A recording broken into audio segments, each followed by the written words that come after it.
Ya, teman-teman, kita kembali lagi untuk updatean emiten punya teman-teman sendiri ya. Tapi untuk harga wajar dulu teman-teman ya. Ada beberapa emiten kemarin sempat kelewat tadi pagi juga saya masih kotak-katik suara aja. Gak apa-apa ya teman-teman ya, telat-telat dikit ya, mumpung hari libur. Oke, kita akan bahas emiten roti teman-teman ya. Bagian dividen dia ya. Terus IPO-nya tahun 2010. Kita cek dulu teman-teman corporate action dulu. Ini ada, oh ya, lagi outgoing ya. Jadi roti 79,44 tahun 2024 87 cenderung menurun ya. 23 106 juga menurun ke 2024 dan 2024 menurun ke 2025. Kita lihat statistiknya dulu. Ini PRS-nya 15 kali. Terus untuk payout ratio 135 79 soalnya EPS-nya 87 ya. 87 perak, sekarang 79 teman-teman ya. Dan sudah dibagiin 79, 100% ya teman-teman ya. EPS tahun 2024 dibagikan sebanyak 100% harusnya teman-teman ini. Terus untuk kuarter 4-nya 103 ke 114 meningkat, kuarter 3 111 ke 104 menurun, kuarter 2 70 ke 71 meningkat, pas 9 ke 74 meningkat. Kita lihat revenue penjualannya 983 ke 957 menurun teman-teman ternyata ya. Ternyata menurun teman-teman ya. Terus untuk kuartal 3-nya dari 1,014 triliun ke 1051 meningkat ya. Terus dari 8 berapa nih? 883 97 agak meningkat, 941 ke 951 meningkat teman-teman. Jadi hanya yang menurun sebenarnya ini hanya di kuartal 4 aja. Jadi sekarang kuartal 1 itu menurun teman-teman ya. Baik teman-teman, sebentar ya saya lagi baca pesan dulu teman-teman ya. Tunggu sebentar ya. Ya, teman-teman, ternyata ekonomi lagi sulit, teman-teman ya. Banyak yang menawarkan untuk dijual rumahnya, teman-teman ya. Ya, mungkin buat modal juga, teman-teman ya, atau untuk pindahan kali ya. Yang lebih besar lagi, kita positif thinking aja. Baik, teman-teman, untuk PR rasionya 15,19, rata-ratanya berapa ya ini ya? Oh, belum diganti, teman-teman ya. Roti ya. Kita cek roti.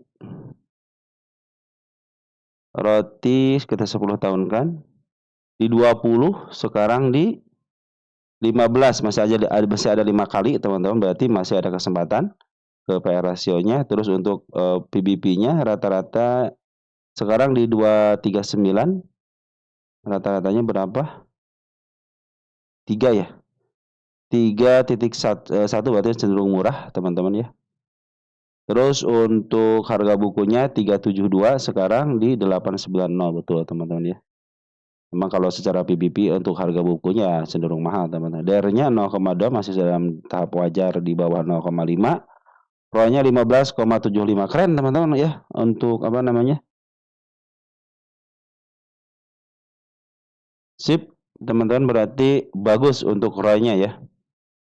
Nah, kita cek untuk cash-nya ada 431 miliar, equity-nya 2,3 triliun dan hutangnya cuma 600. Betul teman-teman, masih di bawah 0,5.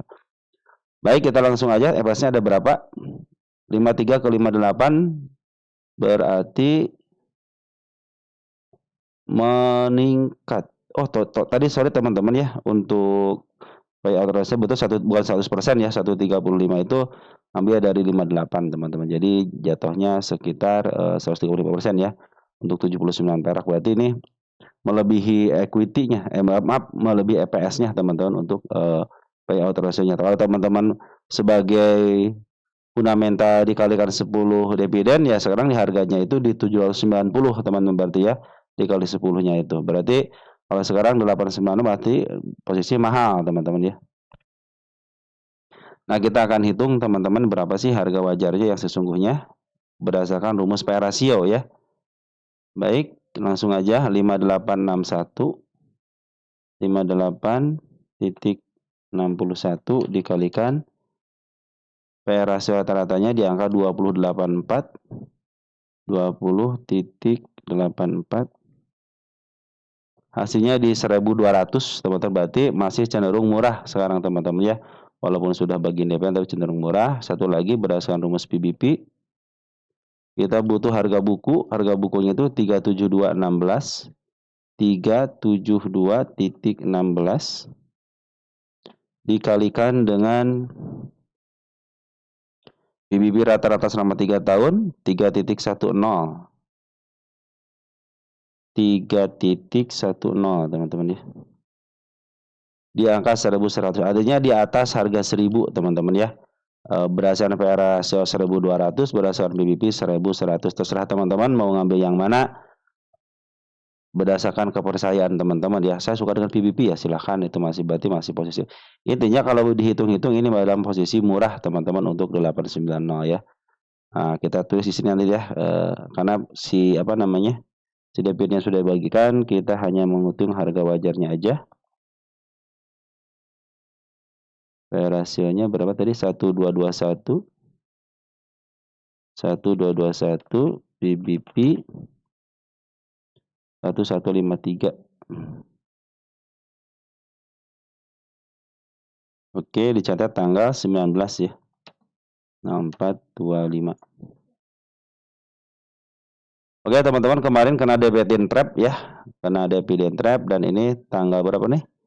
Kejadian tanggal berapa ini? Tanggal 9 ya. Tanggal 8-nya sudah dipenuhi dengan baik dan dia sudah melewati yang di tanggal 9-nya ya. Kita hapus dulu ya. Nah, ini kemarin sudah mulai bagus, sudah bikin step 2 ya. Cuman masalahnya sekarang dividend trap gitu kan. Target kenaikan juga sudah penurunan yang di atasnya sudah sudah dicapai dengan baik ya untuk penurunan. Sekarang dia meninggalkan jejak penurunan. Kenapa? Karena dia langsung open gap itu untuk PR-nya nantilah mudah di masa depannya teman-teman, dan dia punya PR kenaikan di gap yang sekarang di angka 954. Dia juga meninggalkan jejak kenaikan kemarin ya di angka 981. Artinya secara TA ini posisinya harusnya bisa menutupi 952. Nah, sampai itu teman-teman ya.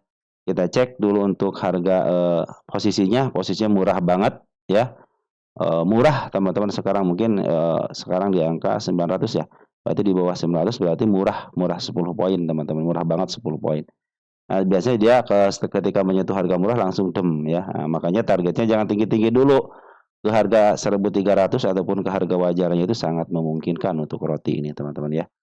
Oke, teman-teman, saya di bawah tidak punya lagi tahanan kan? Nah, jadi nanti cenderung ikutin hanya di sini aja teman. Ini tanda-tanda penahanan dia.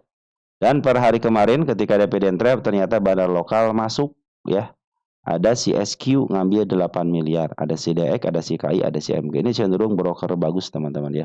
Jadi untuk ke harga 950 sangat memungkinkan. Mungkin target teman-teman bisa ke harga wajarnya ataupun ke harga, kalau saya sendiri teman-teman ya, kalau yang paling dekatnya di angka 956 ya, target harus dicapai dengan baik. Kenapa? Karena ini gap yang sangat lebar sekali. Nah, terus ini target saya di angka 1.100 teman-teman ya. Untuk targetnya nanti ada target ini tanda-tanda kenaikan harus sama target sini nih. Ini kalau ingin up harus ke sini ke 998. Maka saya akan bikin target di sini. Ya, target tanggal 19 ya kan ya. Nah, saya akan mandaikan ke yang terdekatnya lagi setelah dividend trap di angka 900.000 lah teman-teman, kurang lebih di situ ya. Terus bagaimana teman-teman yang kena dividend trap, biarin aja kan teman-teman, punya dividennya ya. Ya, orang lain naik berapa persen dari sini, punya kenaikan sekitar 8%, dan teman-teman mengalami penurunan. Mungkin kalau yang mulai dari sini sih nggak jadi masalah ya. Kalau kembali turun berarti sekitar 8% juga sama teman-teman. Jadi Papo nih, yang ini 8% sudah keluar, tapi teman-teman dapat 8% kemudian di 1 bulan kemudian ya. Kurang lebih ya berapa hari kemudian gitu ya. Tapi teman-teman dalam posisi minus, tapi teman-teman dipastikan kalau dijual teman-teman pasti dapat 8%, walaupun negatif juga 8% Papo. Tapi kalau teman-teman ditahan santai aja karena posisinya itu masih posisi di bawah. Nah, ini yang saya bilang, beli saham itu di bawah jangan di atas ini teman-teman ya. Nah, tinggal tunggu. Nah, setelah begini teman-teman, teman-teman tunggu aja. Tunggunya bagaimana? Kita akan menunggu MA10 sampai MA20-nya sudah mulai di bawah candle lagi. Ya, kalau mau average tunggu aja baru 8% ya, sudah 8% teman-teman sedikit. Kalau dia turun contoh level teman-teman beli di harga di sini nih ketika di 900 beli ke level 20% ke bawah baru average dan ngambilnya juga nanti posisi di bawahnya tuh MA10 di bawah candle lagi teman-teman menuju ke atas. Nah, mungkin nanti average teman-teman akan menjadi tengah-tengah gitu kan. Itu menjadi teman-teman bisa melakukan planning teman-teman ya. Kalau teman-teman melakukan planning di harga murahnya cenderung masih aman di sini teman-teman ya. Kalau teman-teman di atas baru harus melakukan average lagi, average lagi gitu kan. Dan pasti tidak akan menemui harga di bawah, teman paling dia sedikit atas sedikit ya. Kecuali kalau ini sudah mentok banget ke harga bawah banget, nah mungkin tadi teman-teman bisa punya di harga murah. Kalau sekarang masih posisi harga murahnya. Cuman isiannya bandar foreign lagi keluar dulu nih ya. Hanya bandar lokal aja ngambil. Mudah-mudahan bandar lokal bisa menaikkan ke level 955. Tapi ini tanda-tanda penurunan, hati-hati ya. Lebih baik dia naik sedikit turunin lagi baru up ya, biar ini ketutup dulu, biar ini menjadi ketutup dan aman. Tetapi kalau dia cenderung memaksakan diri untuk naik, biarin aja, berarti ini untuk masa depannya. Suatu saat dia akan kesini lagi dan teman sudah tahu saya beli di 876 paling lebih dikit ke bawah ataupun kurang dikit. Nah, itu menjadi target nanti teman-teman, karena kalau diperlihatkan teman-teman dari chart 10 tahunan cenderung dia up, down, nanti up lagi, down. Jadi targetnya kalau teman-teman agak lama dikit naruh ya ke angka 1300 masih bisa, di bawahnya dikit lah.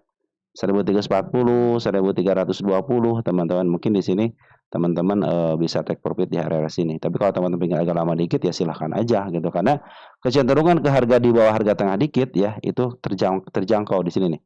Di angka 1300 terjangkau, naik turun lagi, naik 1300 lagi, turunin lagi tapi naik lagi 1300, malahan melebihi bisa ke angka 1500. Tapi kalau teman-teman targetnya 1300 bisa kecapai dengan baik teman-teman ya, karena sekarang posisinya lagi di murah banget teman-teman ya. Oke, mungkin seperti itu teman-teman yang bisa saya sampaikan untuk roti. Nanti kita akan sambung lagi kepada emiten-emiten teman-teman yang lain. Ini berarti tinggal apa nih, ini ke-6 ya, kita cari dulu ke-6 dulu deh, ada TAPG nanti ya. Baik, sekian dan terima kasih. Salam teruntuk keluarga di rumah. Selamat hari libur dan ciao.